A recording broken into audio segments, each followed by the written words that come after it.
ومين فينا ما بيحبش الملوخية الخضراء؟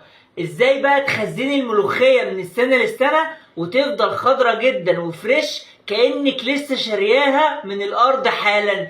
اكتب له لايك ومتابعة، ويلا بينا يا نجوم الكوكب نخزن الملوخية الخضراء. أول حاجة هنقرطفها زي ما بتقولوا كده بالظبط، بس وانتوا بتقرطفوها تسيبوا دوت عشان ده بيعمل عرق كويس جدا. القرطفة بقى هنغسلها بمية عادية من الحنفية كويس جدا عشان ننزل منها التراب.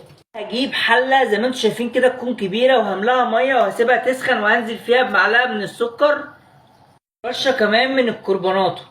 أول ما المية تسخن هنزل هنا لمدة دقيقة واحدة، دقيقة واحدة مش أكتر، من المية السخنة على مية ساقعة متلجة.